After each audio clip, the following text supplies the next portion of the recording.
et que je me suis fait complètement dépasser et emporter par le fait d'être décentrée en fait. Et c'est pas parce que ça existe que je dois l'avoir, et c'est pas parce que ça existe que ça m'est utile. On doit faire le tri. On doit faire le tri. C'est vraiment... c'est ça la rébellion en fait. Enfin la rébellion. C'est ça la vraie marque de non-soumission plutôt, je dirais. Bonjour. Ma vidéo d'aujourd'hui, c'est pas parce que ça existe que ça m'est utile. Je sais pas, ça m'est tombé d'un coup le sujet en fait. Je crois que ça m'est venu de par ce qui peut passer à travers mes oreilles ou à travers mes yeux quand j'entends certaines choses de l'actualité. Où je crois qu'on est dans un monde où il y a tellement de choses à disposition, il y a tellement d'ouverture de partout, entre les écrans, les possibilités, enfin voilà, la technologie a tellement évolué, il y a tellement de choses à notre disposition que on est submergé, submergé. Et notre attention, elle part dans tous les sens, mais vraiment, elle y est poussée de par la conjoncture et peut-être aussi de par des stratégies pas très très saines qui peuvent être des encouragements à ce qu'on soit des bons consommateurs et pour qu'on soit des bons consommateurs, puisque l'économie a pris une place infinie dans tout ça, pour qu'on soit des bons consommateurs, bah, il faut qu'on soit des bons addicts à l'adrénaline et il faut qu'on soit des bonnes personnes qui ont peur et qui ne se sentent pas par elles-mêmes un socle solide.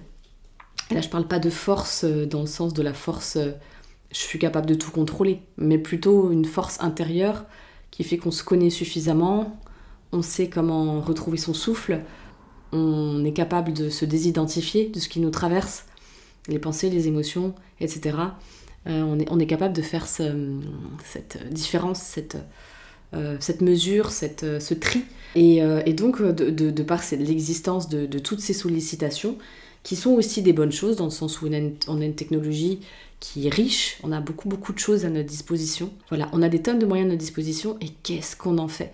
Je crois qu'il peut exister une donnée à laquelle on ne pense pas forcément, parce qu'on est justement sous emprise de toute cette stimulation, et ça nous crée des formes d'addiction à des stimulations, de nouvelles stimulations, encore plus de stimulations, et cette donnée-là, c'est justement le fait de ne pas se rendre compte de ça, et de ne pas se poser cette question. J'ai plein de choses à ma disposition, regardez, vous allez dans un magasin, le nombre de promotions qu'il y a maintenant. T'en achètes un, t'en as trois pour le même prix. Regarde, ce truc, il est pas cher. Des tonnes de choses de qualité plus ou moins bonne à que dalle, à pas cher. Et cette sensation en fait de se dire ah j'ai la possibilité, j'ai l'accessibilité, peut-être que demain je l'aurai pas. Et on est complètement envahi par des tonnes et des tonnes de choses qui nous traversent. Et on ne prend pas ce temps de respirer, de filtrer. Parfois, peut-être qu'on le fait, mais pas assez. Et je pense que cette possibilité de se réguler, elle apporte aussi ça.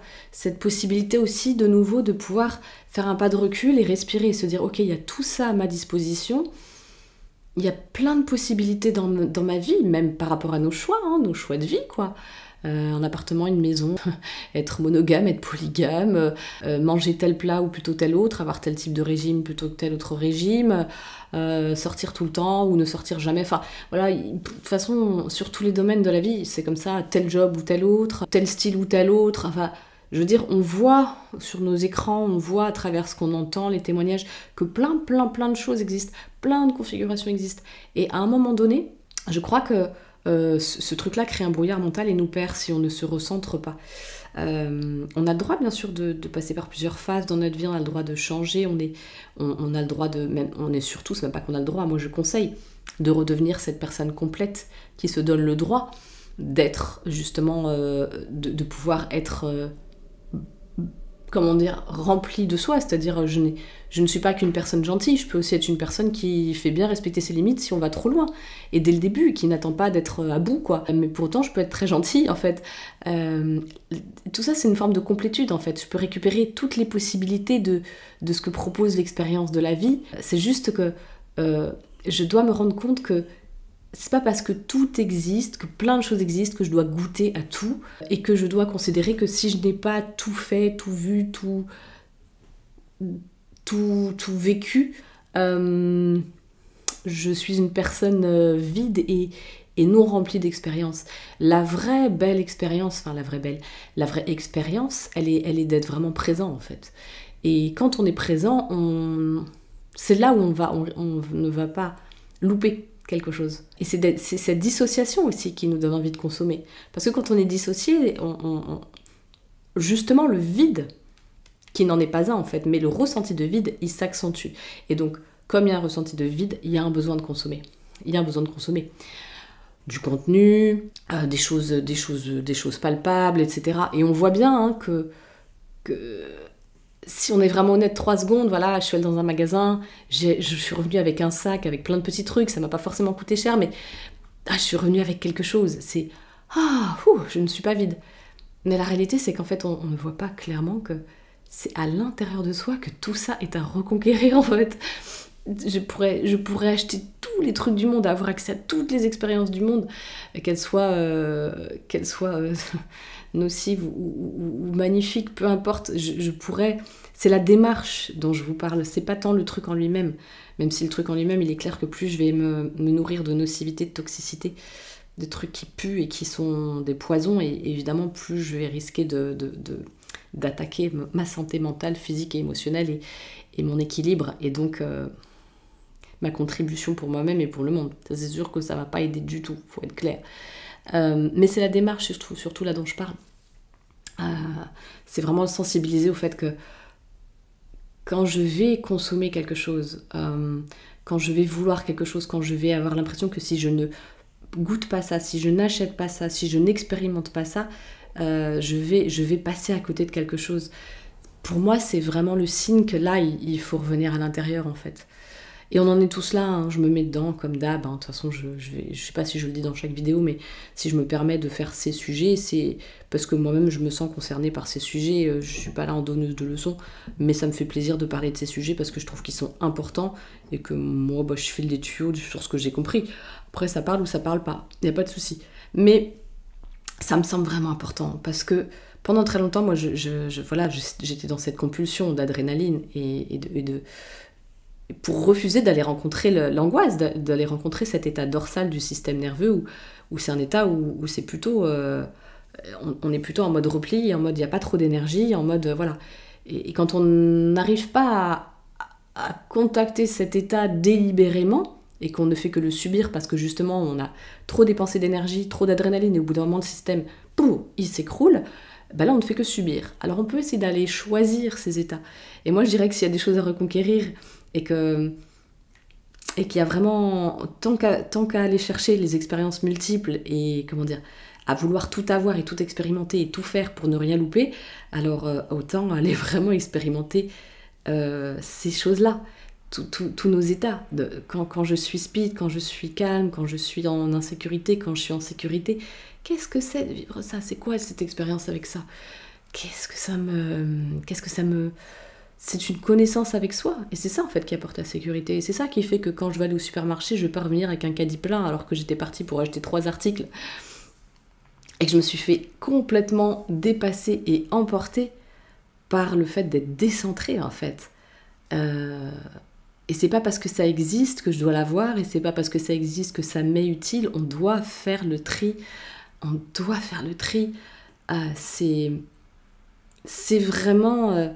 C'est ça la rébellion en fait, enfin la rébellion, c'est ça la vraie marque de non-soumission plutôt, je dirais. Parce que la rébellion, ça peut être la même base. La rébellion, il faut bien comprendre voilà, ça peut être l'autre pièce de la soumission, et c'est pas très constructif. C'est pas forcément très constructif. Voilà, je me comprends. Je voulais vous parler de ça. C'est pas parce que ça existe que ça m'est utile. C'est pas parce que c'est devant mes yeux que ça m'est destiné. C'est pas parce que l'autre fait ça que je dois le faire. C'est pas parce que l'autre est allé dans tel coin que je dois y aller. On doit retrouver notre connaissance, notre intégration de nous et notre découverte de nous. Ça peut passer à travers des expériences, bien sûr. C'est juste vraiment se poser sur nos 2 pieds, mettre notre tête bien en place, comme je dis, et soutenir notre cœur capter, mais est-ce que je suis à la bonne place dans ce que je fais? Quand je vois ce que des gens finissent par faire, parce qu'ils sont en fuite d'eux-mêmes, en peur d'eux-mêmes, en peur de se rencontrer, la violence qu'on accepte, ça me terrifie. J'ai fait un post hier, ça me... Voilà. Et au final, bah ouais, ça me dégoûte et ça me donne envie de pleurer et de vomir ce que je vois. Et en même temps, je me dis, ouais, ça m'encourage à être attentive à ce discernement et à cette présence. Parce qu'il n'y a que par la présence que on peut pouvoir faire un pas de recul et se dire, attends, je suis en train de faire quoi là? Qu'est-ce que je suis en train de faire réellement? Est-ce que je suis dans la compensation ou est-ce que je me suis en train de me nourrir? Est-ce que je suis dans la frénésie parce que j'ai peur et parce que je me sens vide? Ou est-ce que je suis vraiment en train de répondre à quelque chose qui fait sens et qui me fait joie et qui est vraiment profondément utile pour moi? Qui est relié à moi, qui n'est pas relié aux autres et à ce qu'ils veulent et à ce... Chacun sa vie, chacun ses besoins, chacun... Il y a des choses communes, mais la plupart du temps, on doit se relier à soi pour voir. Et pas essayer de ne pas être à côté de la plaque de sa vie et pas vivre par procuration pour faire plaisir à un tel ou mettre un tel en sécurité et puis moi me démonter moi-même et me rendre malade parce que j'ai voulu justement répondre à toutes les injonctions en fait. Vouloir tout et répondre à toutes les injonctions. Voilà ce qui m'est venu ce matin, j'avais envie de vous partager. J'espère que ça vous invitera à essayer, quand vous êtes dans une forme d'adrénaline, de frénésie, de faire juste quelques respirations et de vous dire, attends, je suis en train de faire quoi là? Qu'est-ce que je suis en train de faire? Qu'est-ce que je fais? Se secouer soi-même et se dire, ok, là je suis en train de répondre à l'injonction que la société a de consomme, soit cette personne-là. Si t'es pas cette personne-là, si tu fais pas ça, alors tu fais pas partie de la danse. Non, c'est à toi de choisir ta danse, de choisir de par rapport à ce qui te nourrit. Et ce qui te nourrit, tu le sentiras à travers le corps. Le corps, quand il se pose, on sent que là, c'est juste. Mais tout ça, ça se réapprend parce que souvent, on est dérégulé sur ce sujet. D'où mes coachings, d'où mes accompagnements sur la régulation du système nerveux. Remettre un terrain de sécurité, de sentiment de sécurité, parce qu'en sécurité, on ne sait jamais si on l'est totalement. Hein. La vie nous dépasse, on ne la contrôle pas. Mais en tout cas, le sentiment de sécurité nous permet de pouvoir agir plutôt que de réagir. Et c'est ça que ça nous apporte.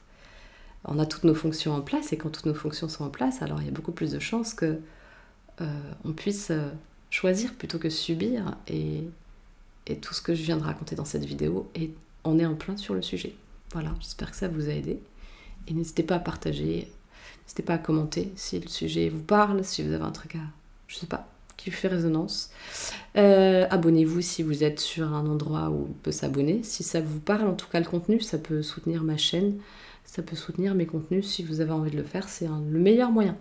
Voilà, à bientôt, ciao.